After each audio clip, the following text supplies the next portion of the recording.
first part of the porosity and permeability lab, you're going to be learning about porosity, which is how much water a substance can hold in those pore spaces, the empty spaces between the particles. So in order to do this lab, the first thing you need to do is take your 3 cups. You've got 3 cups. We're going to label one of them sand, 1 gravel,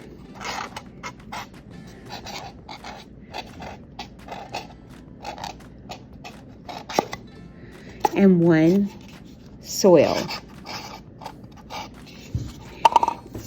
Then you're going to take your ruler and you're going to find the 3.5 centimeter mark, which in this case is right here, right there. And so we're going to slip this inside the cup and we're going to mark inside the cup at 3.5 centimeters for each one. So I've got the 3 centimeters. And then we've got that marked for each one of them. Then we're going to go and fill each cup with the sand, the soil, and the gravel.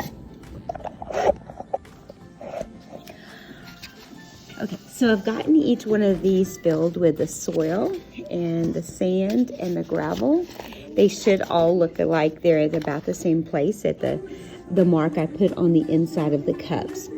Then we take our graduated cylinder and we get 100 milliliters in our graduated cylinder.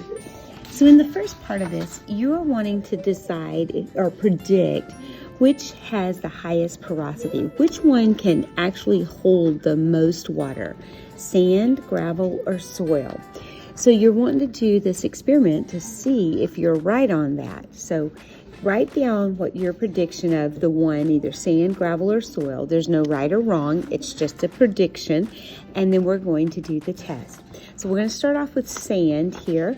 And we're going to take the water and start pouring it into the sand container until it's right at the top of the sand. So let me show you what that looks like. We don't want a swimming pool on top of the sand. So right now it's absorbing in. It's filling all of those empty spaces. And so whenever we look at this one, we can see that the water, there's a little bit on top when we pour that back in, but we can see that it's pretty much filled up the empty spaces in there. And so that will tell us it's right on top. It's not a deep swimming pool on top of it right there. So when I look at my graduated cylinder, I read how much it is at, and I think it's about 88. So on the paper, I'm going to write down 88 milliliters are left in the graduated cylinder. Then we put it in right here, 88, do the subtraction, and you should see that this sand was able to hold 12 milliliters. If I move that decimal 2 places to the left, that actually makes that 12% right here. So you would write 12% or whatever number you get when you subtract. So you take the amount that's left in your graduated cylinder, write that in here. Then you're going to subtract that number from 100 and get your amount that the sand would absorb, and that's your percentage that it is that much, has that much porosity. You're going to do the same thing for the gravel and the soil. So I'm going to do those and show you those.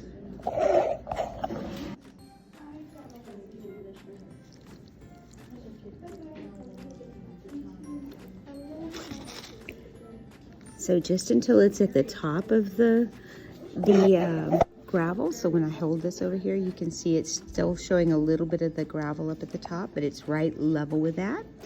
And when we look at the graduated cylinder, you can read the amount right here.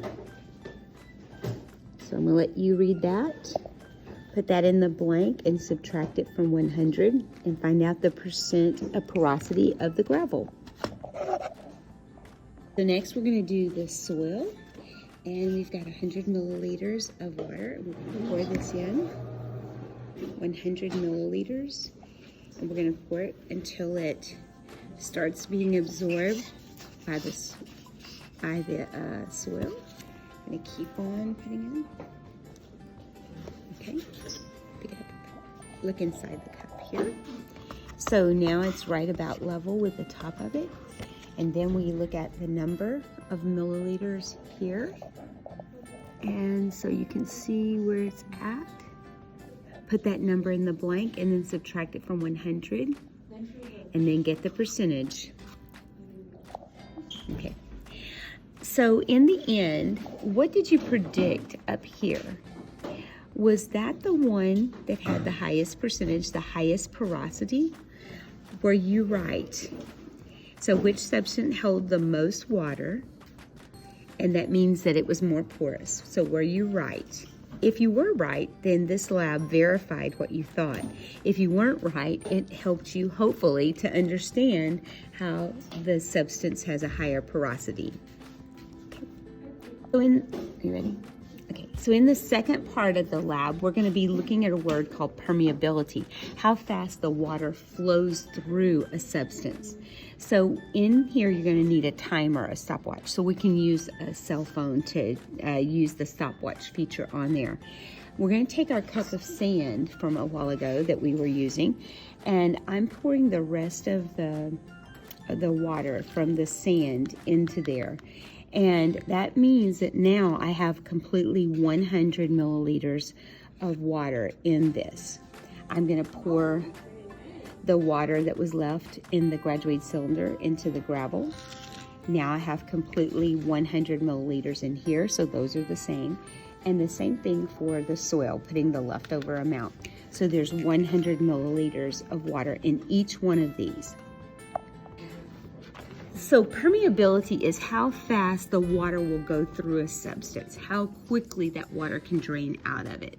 And so you want to decide which one you think, sand, the gravel, or the soil would be the fastest, and write that word here. So now what we're going to do is we're going to poke a hole in the bottom of it and have a timer going so that we can see how fast the water comes out. So now we're going to punch the hole, and we have why is it doing this? Hit reset. Okay, we're gonna punch the hole, and then whenever the water starts coming out, we're gonna start the timer. And then when it finally stops dripping, that's when we're gonna stop the timer.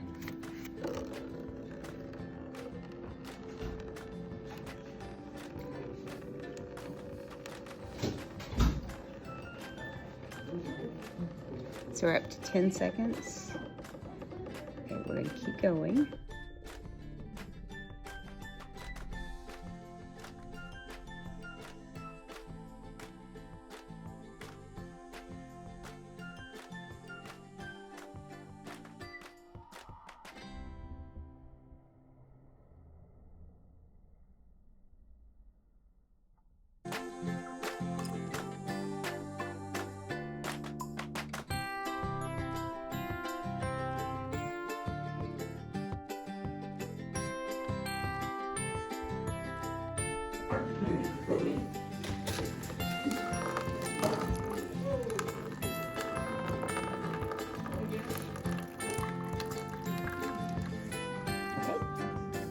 Okay, so we're at 10 seconds for that one, so it didn't take very long at all for that one to drain out. So this one released the water and let it flow through pretty quickly. And now we're gonna do the soil.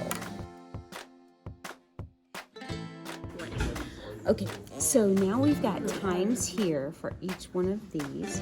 And then which substance did you notice that drained the quickest? This is the substance that's most permeable. Did you predict correctly up here at the top? Now, in this last part, you're just writing what you think permeable means from reading up here and watching this experiment.